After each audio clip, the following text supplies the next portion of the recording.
10% 휴먼 인간의 엘레나 컬린 인간 마이크로바이옴 프로젝트.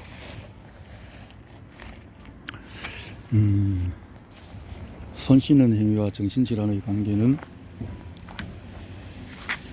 비누와 따뜻한 물로 15초 이상 손을 씻는 것은 공중위생의 핵심이며 감염 예방에 좋다. 그러나 주위 환경에서 묻어오는 뜨내기 미생물을 닦아내리고 손을 씻다 보면 원래 손에 살고 있던 피부 미생물 손까지 함께 씻겨 내려가 해를 입는다.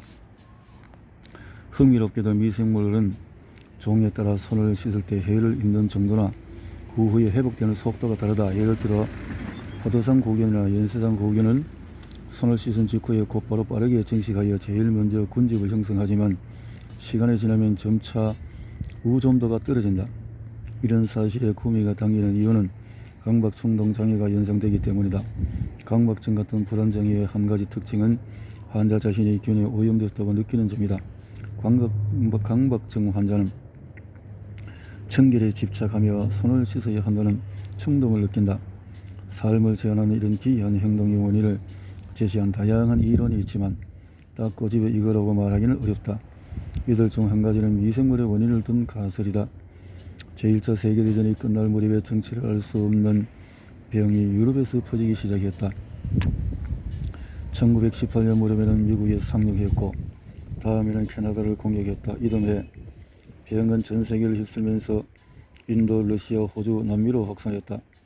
이 세계적인 유행병은 꼬박 10년을 지속했다. 김현성 내용으로 알려진 이 병의 증상은 극도의 무력감과 두통, 그리고 파킨슨 병에서처럼 불수의 운동을 동반한다.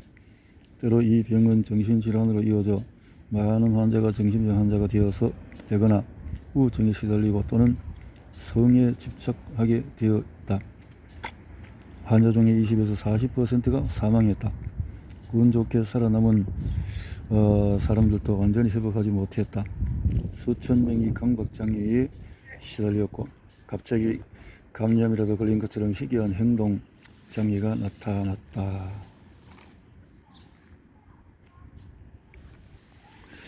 그 당시 의사들은 이 질환이 프로이트의 정신분석학적인 문제에 기인하는지 아니면 신체 기관의 문제인지를 놓고 격렬하게 토론했다. 그러나 그 진짜 원인이 밝혀지기까지 70년이 걸렸다. 2000년에 영국의 두 정신분석학자가 김현성 내용의 원인에 관심을 보였다. 앤드루 처치 박사와 러셀 데일 박사는 이 김현성 내용의 증상을 보이는 환자 몇 명을 치료하였다. 이 사실이 의학계에 알려지자 동료들이 비슷한 증상을 보이는 환자를 데일이 더 소개했다. 마침내 그는 몇십 년 전에 사라진 줄 알았던 이 병을 앓고 있는 환자 20명을 치료하게 되었다.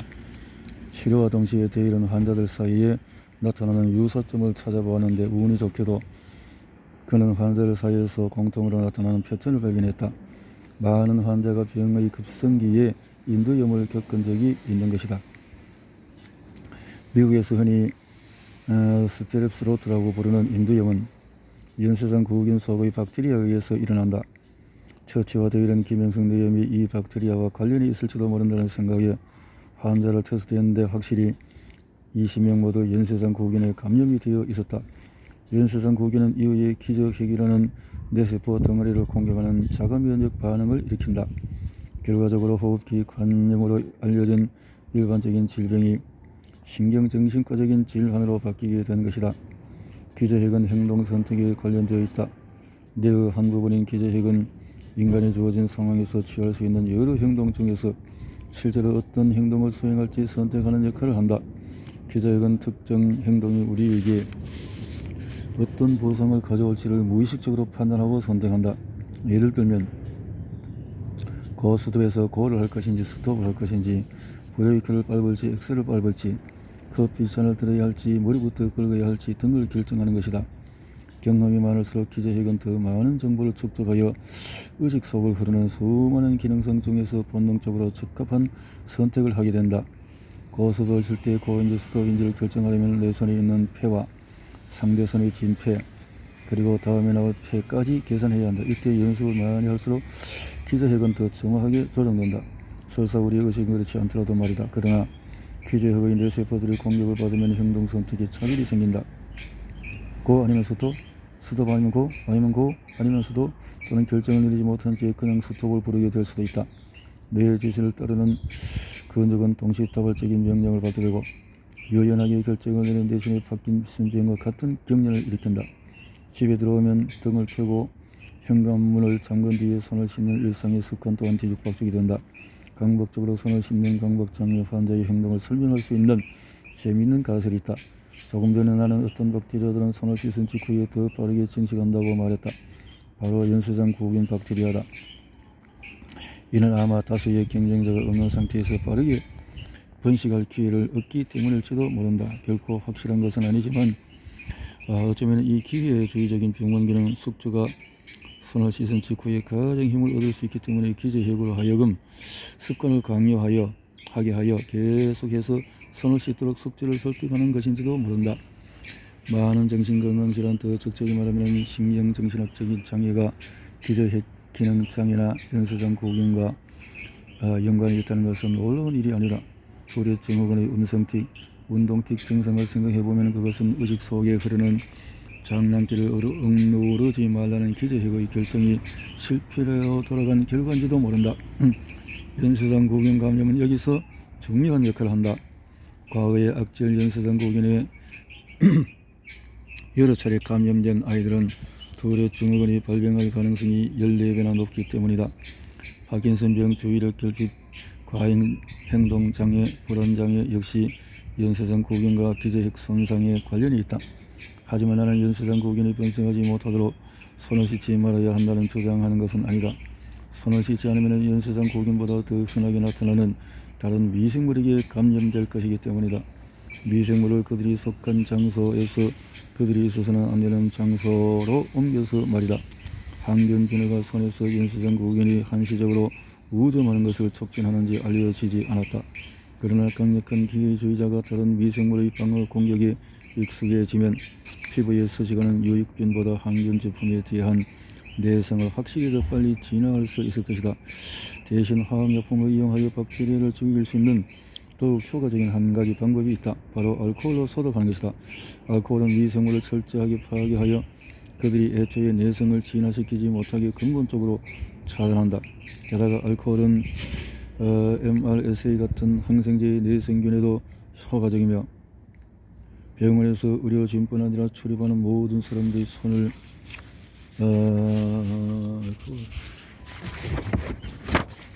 쉽고 빠르게 소독할 수 있다. 알코올. 안 씻어도 깨끗한 사람들, 누구나 한 번쯤은 샴푸나 비누 같은 세정제 용기에 적힌 성분표를 읽으면서 기분 좋은 냄새, 상쾌한 기분을 주기 위해 들어보지 못한 화학약품들이 얼마나 많은지를 생각해 본 적이 있을 것이다.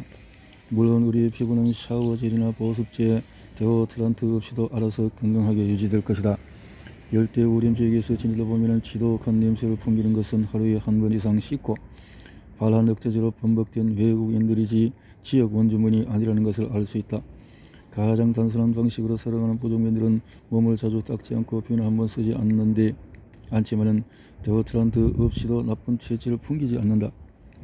서파푸아 동아프리카의 오지를 연구하는 인류학자이자 동물학자인 기타 카스탈라는 부족민을 개인의 위생 정도에 따라서 세 그룹으로 나누었다. 첫 번째 그룹은 서구 문화와 거의 접촉이 없는 사람들.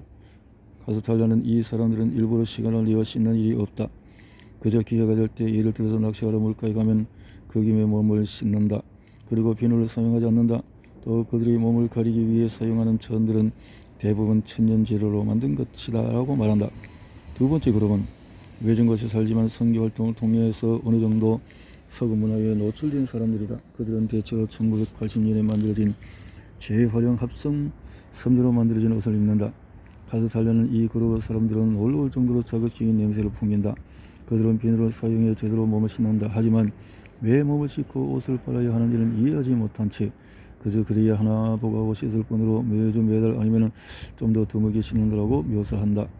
마지막 그룹은 석유 기지나 벌목 회사에서 일하면서 완전히 서구 문화에 물든 사람이다. 그들은 비누와 물비누 등으로 매일 씻는다. 카스탈라는 이 그룹들은 심하게 땀을 흘린 경우 아니면 몸에서 냄새가 나지 않는다. 그런데 비누조차 사용하지 않는 첫 번째 그룹의 사람들은 땀을 흘려도 냄새가 안 난다라고 설명한다. 왜 안 그러겠는가? 근대 사회에 사는 사람들은 대부분 하루나 이틀만 씻지 않아도 사회가 허용할 수 없을 정도로 냄새가 나고 기름기가 돈다. 그런데 비누도 뜨거운 물도 없는 열대지방의 오지에 사는 사람들은 어떻게 청결을 유지하는 걸까? 에이어 바이옴이라는 새로 창립된 생명공학 회사에 따르면 이것은 모두 민감한 미생물 그룹과 관련된 현상이다. 창립자 데이비드 히틀럭은 토양 미생물을 전공한 화학 엔지니어다. 2001년 마국간에서 토양 샘플을 제조받은 그는 진흙에서 몸을 구르는 말을 보고 말들의 진흙 목욕을 즐기는 이유를 궁금해하다가 이 문제에 대해 생각하게 되었다. 히틀럭은 토양과 수질관에서 암모니아 산화균이 많이 들어있다는 것을 알았다. 그는 또한 땀에 암모니아가 들어있다는 것도 알았다. 그는 말이나 다른 동물들이 피부의 암모니아를 축적하기 위해 토양의 암모니아 산화균을 이용하는 것은 아닐까 하는 의문이 들었다. 채취의 대부분은 에크린 샘이 분비하는 암모니아 섞인 땀이 아니라 아포크린 샘에서 유래된다. 아포크린 샘은 겨드랑이나 사타구니 주로 분포하는 모든 성과 관련된 것이다. 이 땀샘은 사춘기 전까지 크게 작용하지 않다가 사춘기 이후에 냄새가 나는 땀을 배출한다. 땀에는 냄새나는 일종의 성 페로몬으로 작용하여 상대에게 자신의 건강이나 생식 능력에 대한 정보를 알린다. 원래 아포크린 샘이 방출하는 땀은 냄새가 없다. 우리의 피부 미생물이 땀과 섞이면서 그것을 냄새나는 방향 물질로 전환해야만 냄새를 갖게 된다. 따라서 정확한 어떤 냄새가 나는지 우리가 어떤 미생물을 가지고 있느냐에 따라서 달라지는 것이다. 씻고 데오드란트를 바르는 것은 냄새를 유발하는 박테리아를 제거하거나 냄새 자체를 다른 향으로 덮어버리는 일이다. 그런데 이 과정에서 우리는 피부의 미생물층을 개조하게 된다. 특별히 민감한 박테리아인 암모니아 산화균은 천천히 자라기 때문에 매일 그들을 치는 화학물질의 폭격에 가장 심하게 영향을 받는다. 히틀럭에 의하면 암모니아 산화균은 우리가 땀을 통해 분비하는 암모니아를 아질산염이나 일활산화질소로 산화시키는데 반드시 요구되는 박테리아다. 이들은 인간 세포를 조절하고 피부 미생물을 관리하는 데 꼭 필요하다. 산화질소가 없으면 우리의 땀을 먹고 사는 코리네 박테리움이나 연쇄상 고균이 거칠게 돌변할 수 있다. 특히 코리네 박테리움의 수가 증가하면 우리가 모두 거부하는 지독한 채취가 발생한다. 역설적인 것은 우리가 좋은 향기를 풍기기 위해서 화학물질로 몸을 씻고 데오드란트를 사용하는 것이 도리어 악순환을 일으킨다는 것이다. 비누와 데오드란트는 우리의 암모니아 산화균을 죽인다. 암모니아 산화균이 없으면 피부에 다른 박테리아가 해를 입는다. 그래서 변화된 박테리아의 조성 때문에 우리의 땀이 불쾌한 냄새를 가지게 된다. 그러면 또 우리는 비누로 땀을 닦아내고 데오드란트로 불쾌한 냄새를 없앤다. 에이어 바이옴은 암모니아 산화균을 키우는 것이 이 끝없는 악순환의 고리를 끊는 방법이라고 제시한다. 물론 우리는 진흙에 구르거나 오염되거나 화학물질이 처리되지 않은 물 찾을 수 있다면 에서 매일 수영하여 암모니아 산화균을 얻을 수 있다. 그러나 에이어 바이옴 연구진과 히틀럭은 그들이 개발한 에이어 플러스 미스트 스프레이를 사용하여 해결할 수 있다고 제안한다. 이 스프레이는 맛이나 냄새 모두 그냥 물 같지만 토양에 배양한 살아있는 니트로소모나스 유트로파가 들어있다. 현재 에이어는 화장품으로 분류되었기 때문에 효과를 입증하지 않아도 판매할 수 있지만 과학적으로 효과를 입증하는 것이 이들의 다음 목표다. 첫 임상시험에서 지원자들의 피부 상태가 플라시보를 사용한 사람들에 비해 더 나아졌다. 잘 씻지 않는 사람들의 몸에서는 원래 사람들이 자연적인 살레음이라고 기대하는 것처럼 향긋한 콧냄새나 피부 냄새가 나지 않는 반면에 에이어를 시도한 지원자들은 그들의 자연적인 살냄새에 만족하고 남에게도 좋은 향을 풍긴다는 것을 알았다. 이 회사의 창립자인 데이비드 히틀럭은 12년 전부터 한 번도 씻은 적이 없다. 물론 우리는 그들에게 안 좋은 냄새가 풍기지는 않을 것이라고 짐작한다. 이 회사의 직원들은 목욕할 때 비누나 데오드란트를 최소한으로 사용하려고 애쓴다. 그나마도 일주일에 몇 번 또는 1년에 겨우 몇 번 닦는다.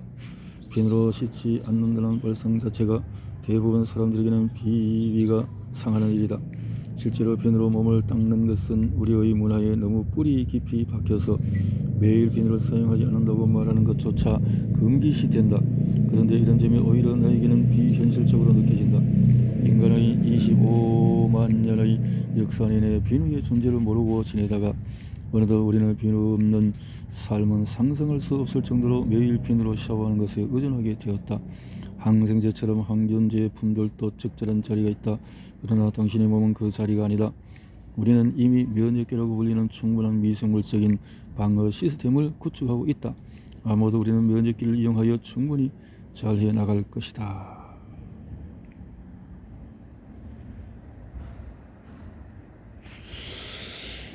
면역기를 통해서 할 수 있는 것을 6장에 먹는 대로 간다. 어느 날 나는 하버드 대학교 교정에 앉아 레이첼 카모디 박사와 커피를 마셨다. 카모디는 자신이 지금까지 인간의 영양 대사 과정을 완전히 틀린 시각으로 보고 있었다는 사실을 처음으로 깨달은 순간에 관해 이야기했다. 카모디 박사가 석사학위를 마칠 무렵의 일이었다. 카모디는 음식의 조리 과정이 식품의 영양 가치에 미치는 효과에 대한 석사 논문을 막 끝내고 고술 시험을 보고 있었다. 그녀의 발표가 끝날 무렵 제일 끝에 앉아있던 심사위원이 일어나더니 논문 한 뭉 봉지를 테이블 위로 밀어보냈다. 그녀의 눈앞에 펼쳐진 논문 중에서 카모디의 시선을 사로잡은 것은 미생물군 유전체, 장내 미생물총이라는 단어였다. 그 심사위원은 이 논문들을 읽고 학생의 연구 결과를 다시 한번 생각해보세요 라고 말했다. 카모디는 생물학이란 결국 생물체가 먹이를 구하고 거기에서 에너지를 수출하는 과정에 관한 학문입니다. 한 생물체의 형태나 행동은 그 생물이 먹이를 얻고 이용하는 방식을 반영합니다. 문제는 인간의 소화 과정을 연구하는 인류 진화 생물학자로서 저희가 이 과정의 반쪽만 보고 있었다는 사실입니다 라고 했다.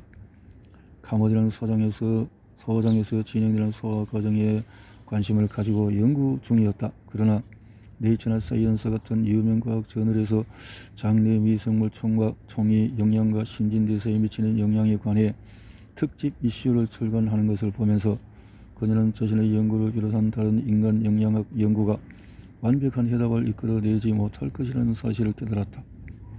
카모디는 나에게 지금까지 우리는 식품과 영양을 완벽하게 불완전한 관점에서 접근해 왔습니다 라고 말했다. 영양학으로는 알 수 없는 것들,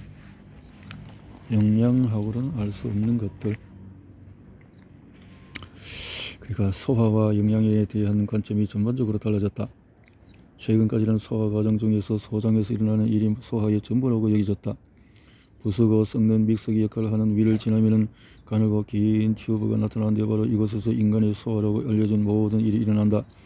위와 췌장 그리고 소장에서 뿜어내는 효소가 커다란 음식 분자를 잘게 쪼갠 뒤에 내백의 세포를 통과해서 혈액으로 운반된다. 음식물에 들어있는 영양소 중에서 단백질은 고이가 엉클어진 진주 목걸이 같은 구조를 가졌는데 소화 과정에서 각각의 진주알에 해당하는 아미노산이라는 짧은 사슬로 쪼개어진다. 복잡한 구조를 가진 탄수화물은 다루기 쉬운 포도당과 과당이라는 단당류로 잘게 잘린다. 지방은 글리세롤과 지방산으로 분해된다. 이렇게 단백질, 탄수화물, 지방이 분해되어 생성된 단위체들은 체내에서 에너지를 생성하고 몸을 구성하며 필요에 따라서 적합한 화합물로 변환된다. 인체 영양학은 적어도 기존 학설에 따르면 7m짜리 소장의 끝부분에서 실질적으로 끝이 난다. 여기서 소장은 짧고 굵은 대장으로 이어지는데 소화기관 중에서도 상대적으로 더럽고 지저분한 이 기관은 마치 특대형 오물 배관인 것처럼 취급되어 왔다. 아마도 우리들 대부분은 학교 생물학 시간에 소장은 음식물을 분해하고 영양분을 흡수하는 역할을 하는 기관인 반면에 대장은 물을 흡수하거나 소화되고 남은 찌꺼기를 모아서 배출할 수 있도록 마무리하는 것으로 배웠을 것이다. 없어도 그만인 충수처럼 대장의 중요성은 간과되었다. 19세기 말에 면역세포를 발견한 위대한 업적으로 노벨상을 받은 러시아 과학자 엘리 메치니코프도 인간은 대장 없이도 아무 문제 없이 잘 살 수 있다고 생각했다. 그는 인체에 대한 아주 많은 연구 결과를 종합해보면 대장에서 소화할 수 있는 능력이 없다는 확실한 결론을 내릴 수 있다고 말했다. 다행히 현대 과학은 메치니코프의 시대 이후에 크게 진보해왔다. 적어도 수십 년 전에는 대장에서 미생물 군집에 의해 합성된 중요 비타민을 흡수한다는 사실을 알게 되었다. 미생물이 없으면 우리의 건강은 악화될 것이다. 1970년대 평생을 무균 상태로 격리되어 살아온 데이비드 베터의 경우 미생물 없이 때문에 여러 비타민을 식품 보조제로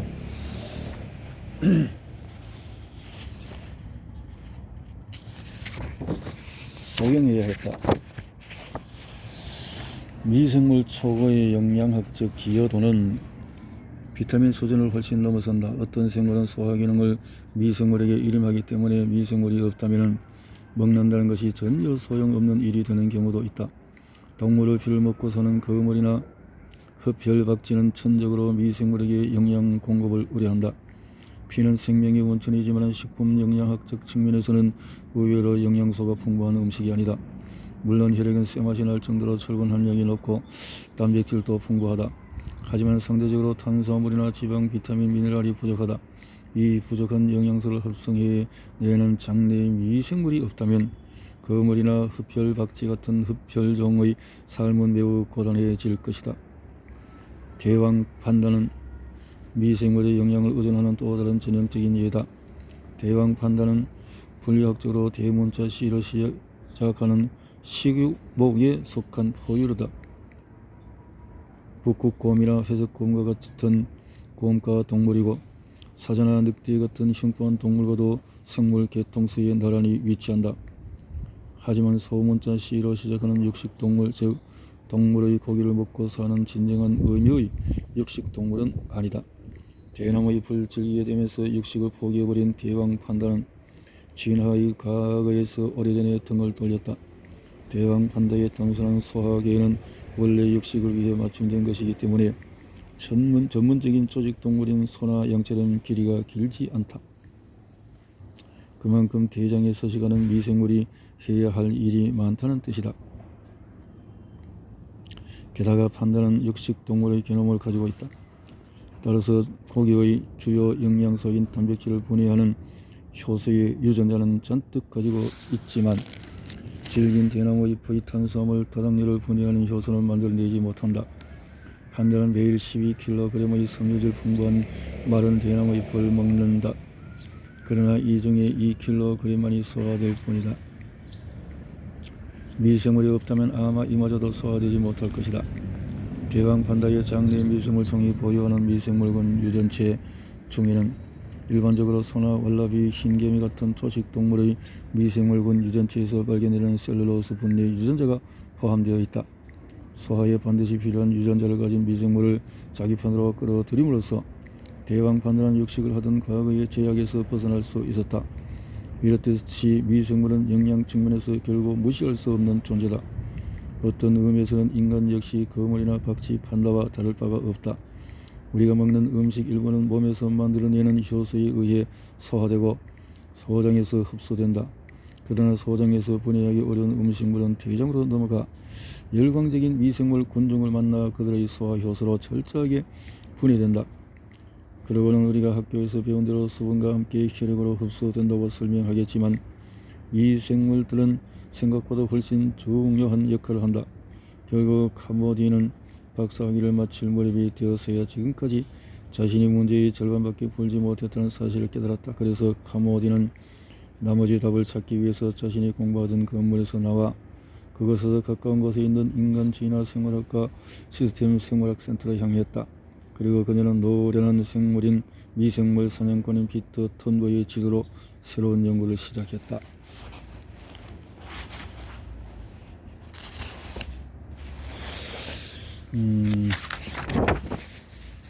현대 식습관의 변화에 대해서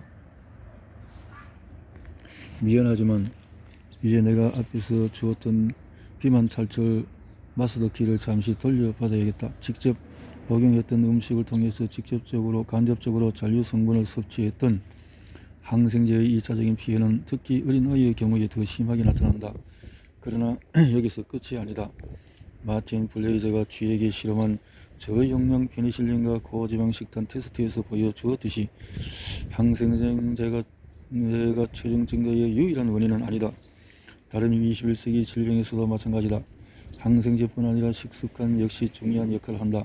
하지만 일반적으로 생각하는 그런 식의 역할은 아니다. 사람의 식생활이 달라졌다. 대형마트의 진열대 사이를 걷다 보면 수많은 식품이 다 무엇으로 만들어졌는지 궁금할 때가 있다.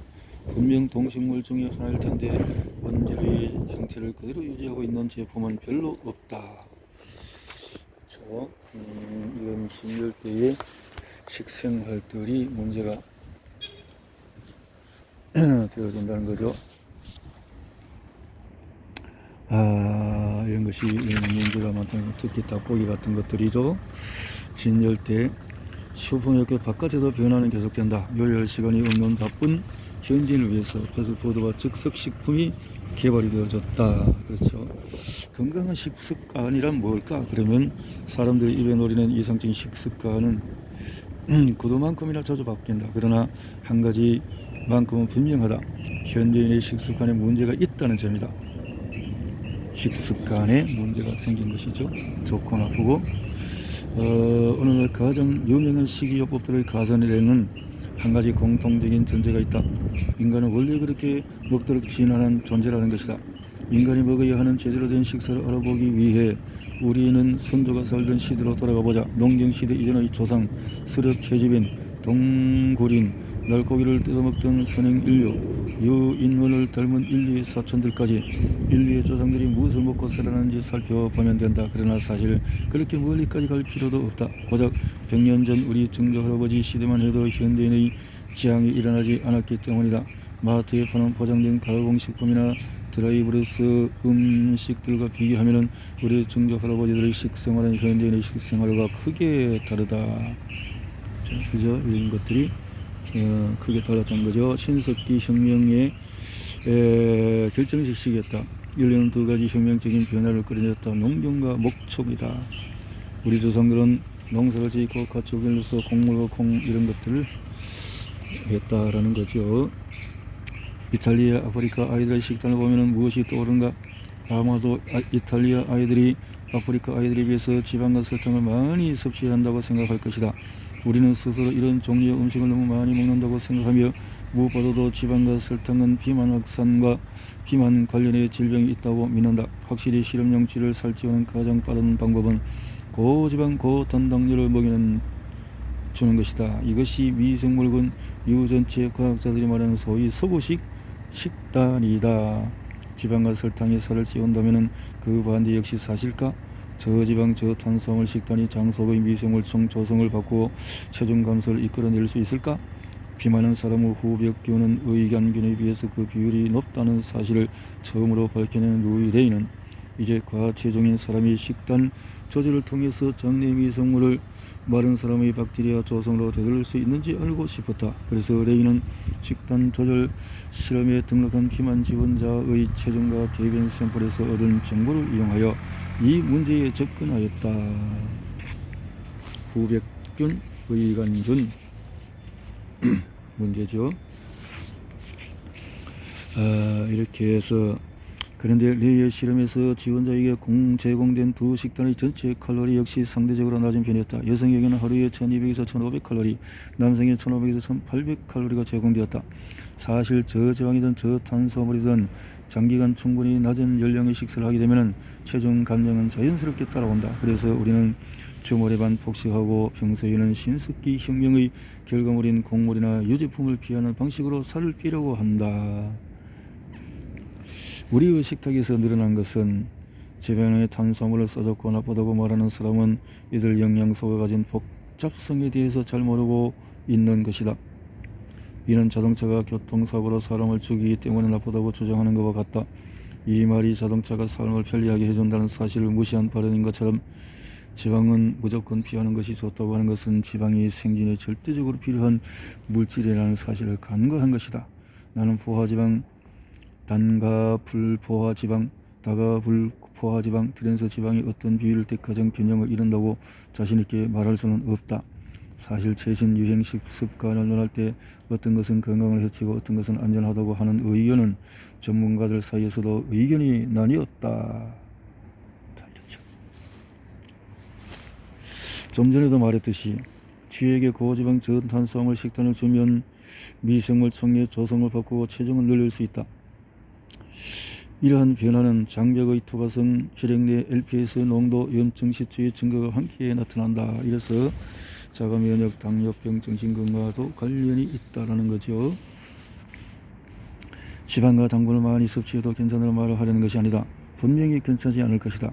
지방과 당분의 섭취가 세계적으로 증가하지 않았다는 말도 아니다. 분명히 증가했을 것이다. 지방, 당, 열량 섭취의 변화가 비만의 증가를 완벽하게 설명할 수 없다면 도대체 무엇으로 설명할 수 있는가? 사람들은 묻는다. 지금까지 이렇게 많이 사람이 뚱뚱해졌는데 도대체 뭘 먹었기에? 지방의 과다 섭취가 체중 증가에 선행한다는 것은 직관적인 호소력을 가지기는 하지만 그렇다고 간단히 결론을 내릴 수 있는 문제는 아니다. 우리의 식탁에서 사라진 것이 뭐냐? 지방인데 사라진 것은 뭘까? 하나의 감소가 다른 하나의 증가로 이어지는 역상관계를 그다지 직관적이지는 않지만 여전히 타당하다. 섬유질이다. 섬유질이 사라졌다. 그래, 미생물이 살 수 있는 섬유질이 사라졌고 지난 수십 년간 선진국에서 조사된 추이를 보면은 그렇다는 거죠. 식물성 식단은 헐떡이 미생물을 위한 것처럼 보인다. 그렇다면 만약에 한 그룹의 미국인에게 동물성 식단인 고기나 달걀, 치즈를 다른 그룹에는 식물성 식단인 곡물과 콩, 과일, 채소를 준다면 어떻게 될까? 당연히 장내 미생물의 조성에 변화가 찾아온다. 식물성 식사를 한 사람은 식물 세포벽을 분해하는 박테리아 그룹이 빠르게 증가하였다. 반면에 고기를 먹은 사람들은 식물 분해 박테리아를 잃는 대신에 단백질을 분해하고 비타민을 합성하여 탄고기에서 생성되는 발암물질을 해독하는 박테리아 종류가 늘어났다.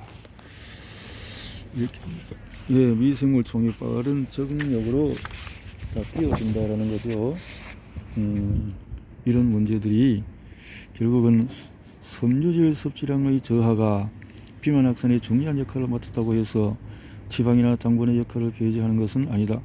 보통 고지방 고당분 식단에서 복합 탄수화물 같은 영양소는 부족하다. 대부분의 섬유질은 셀룰로스나 펙틴 같은 비전분 다당류의 형태를 지니거나 덜 익은 바나나, 통곡물, 씨앗, 찬밥, 익혔다가 하게시킨 콩에 들어있는 저항성 전분의 형태로 존재한다. 이런 것이 큰 도움이 된다는 거죠. 체중 감량을 돕는 두 가지는 그럼 무엇일까? 벨기에 루벤 가톨릭 대학교의 교수를 했었던 분이 장 속에 아카만시아 뮤시니 필라 박테리아가 훨씬 많이 있다는 사실을 발견한 사람. 카니는 아카만시아 뮤시니 필라가 장 내벽을 자극하여 점액질 분비를 촉진함으로써 점액질층을 두껍게 만들기 때문에 장을 튼튼하게, 박테리아성 물질인 LPS는 지방세포의 염증을 일으키고 결과적으로 건강하지 못한 방식으로 체중을 늘게 하는데 아카만시아가 체중 감량에 도움을 준다는 사실, 아니면 적어도 살이 찌는 것을 막을 수 있다는 가능성에 흥분하여 카니는 쥐에게 아카만시아 박테리아를 보조제로 먹여보였다. 그리고 성공했다 라는 거죠. 카니는 다른 박테리아 그룹인 비피도 박테리아 수를 늘리려고 시도하던 중에 해답을 찾았다. 그는 쥐에게 고지방 식단을 먹이면 비피도 박테리아 수가 감소한다는 사실을 알게 되었다. 인간도 마찬가지로 체질량 지수가 높은 사람일수록 비피도 박테리아 수가 적게 나타난다. 카니는 비피도 박테리아가 섬유질을 아주 적게 한다는 사실을 알고 있었다. 그래서 그는 고지방 식단에 섬유질을 보충해주면 비피도 박테리아 수를 늘리고 몸무게가 증가하는 것도 막을 수 있지 않을까 생각했다.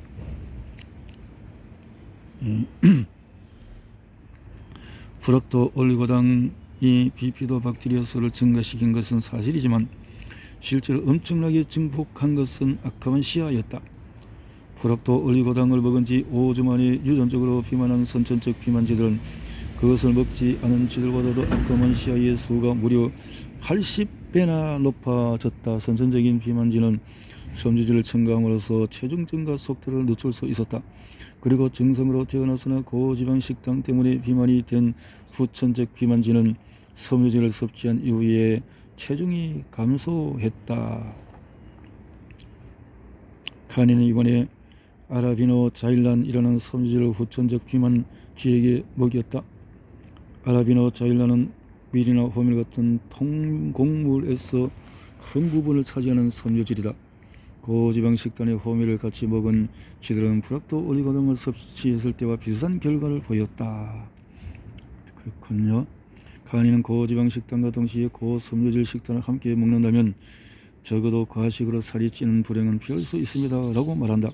반대로 지방을 많이 섭취하면서 섬유질을 함께 먹어주지 않으면 장벽의 보호막에 치명적인 영향을 미칠 것이다. 우리의 조상들은 소화가 잘 되지 않는 탄수화물을 많이 먹은 것으로 알려졌다. 이들은 하루에 약 100g의 섬유질을 먹었는데 이는 현대인이 먹는 양의 10배에 달한다. 자, 10배나 되는 이런 것이 지방을 먹더라도 섬유질을 먹어야 한다라는 거죠. 그래서 장벽을 튼튼하게 한다면 LP에서는 혈관으로 들어가지 못하고 면역기는 크게 독려하지 않을 것이다. 또한 지방세포는 꾸역꾸역 지방을 채우는 대신에 분해하여서 숫자를 늘리게 될 것이다. 사실 더 중요한 것은 미생물 자체보다도 그들이 섬유질을 분해할 때 생기는 화합물이다. 예를 들어 3장에서 언급한 짧은 사슬 지방산이다. 주요 짧은 지방산에는 아세트산, 프로피온산, 부티르산이 있는데 식물성 음식을 먹으면 대장에서 이 물질들이 대량으로 생산이 된다. 이런 것이 자물쇠 중 하나가 짧은 지방살, 단세 지방산이다라는 거죠. 단세 지방산이 없으면은 염증성 질환이 쉽게 걸리게 된다. 염증, 넉아웃이 되고 염증이 없어지고 정상이 되고 이게 자물쇠가 짧은 지방산의 열쇠 작용이다. 열쇠가 열린다. 정상이 된다. 이 놀라운 결과는 미생물과 면역기 사이에서 의사전달 통로로 역할을 한다고 제시한다. 게다가 짧은 사슬과 결합하면 포식 호르몬인 렙틴을 방출한다. 이렇게 하면 렙틴이라는 호르몬이 방출되어진다. 세 가지 주요 짧은 지방산이 모두 각자 중요한 역할을 담당하지만 지금은 그 중에서 특별히 부티르산에 대해서 이야기하겠다. 부티르산이 특별한 이유는 이 지방산이 바로 장누수에 잃어버린 퍼즐 조각으로 보이기 때문이다. 그동안 나는 건강하지 못한 미생물 총은 장 내벽 세포를 이어주는 사슬을 느슨하게 한다고 여러 차례 말했다. 일단 세포 사이가 느슨해지면 장벽은 틈이 생기고 들어가서는 안 되는 온갖 화합물들이 혈액으로 유입된다. 그래서 부티르산이 이런 부분에서 역할을 하게 되어진다라는 거죠. 버로이 데이비드 베터. 데이비드는 중증 복합 면역 결핍증이라는 유전증을 가지고 태어나서 1971년 출생한 순간부터 84년 사망할 때까지 평생을 격리된 무균실에서 살았다. 데이비드는 역사상 가장 무균에 가까운 환경에서 생활한 인간이다. 이렇게 참 무균 속에 있으면서 하나씩 적용을 할 수 있었으면 참 좋았을 텐데 이렇게 무균 속에서 어떻게 이렇게 참 부모와 있어도 같이 하지 못하는 속에서 무슨 행복을 누릴 수 있었을까. 참 이런 모습이네요. 페니실린 광고. 2차 세계대전에서 항생제 페니실린 덕분에 예전에는 불치병이라고 알려진 임질 같은 질병들을 고칠 수 있게는 되었지만은 이렇게 차이 나버립니다.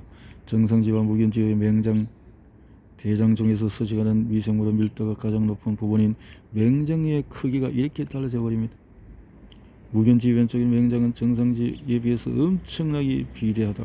이러한 극단적인 크기의 차이가 어디서 기인하는지는 확실히 밝혀지지 않았다. 페니실린을 투여하고 투여하지 또 미투여한 고지방 식단과 이런 식단은 이렇게 크게 차이가 나버린다는 거죠. 대적은 미생물 총교란, 미생물 수가